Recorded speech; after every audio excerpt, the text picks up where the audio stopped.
ದಾಸ ಸಾಹಿತ್ಯದ ಪ್ರಮುಖ ಕೊಡುಗೆದಾರರು ಯಾರು?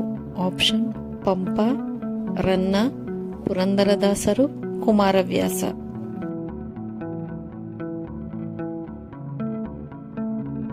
ಉತ್ತರ ಪುರಂದರದಾಸರು. ಚೋಮನದುಡಿ ಕಾದಂಬರಿಯ ಲೇಖಕರು ಯಾರು? Option U.R.. Ananthamurthy, Shivarama Karanth, SL. Bhyrappa, TaRaSu.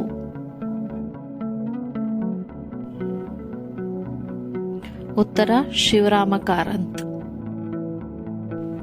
Yakshagana ಯಾವ ಕಲೆಯ ಪ್ರಕಾರಕ್ಕೆ ಸೇರುತ್ತದೆ? ಆಪ್ಷನ್ ಸಂಗೀತ, ನೃತ್ಯ, ಜಾನಪದ ನಾಟಕ, ಚಿತ್ರಕಲೆ.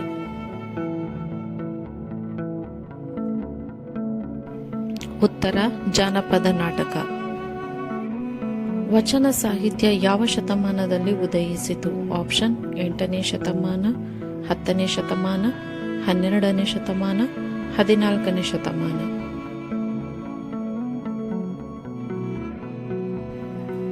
ಉತ್ತರ 12ನೇ ಶತಮಾನ. ಮಂಕುತಿಮ್ಮನ ಕಗ್ಗ ಕೃತಿಯ ಕರ್ತೃ ಯಾರು? Option Kuvempu, Da Ra Bendre, D V. Gundappa, Shivarama Karanth.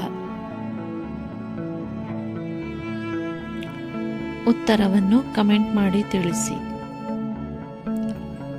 Please like, share, comment and subscribe to my channel.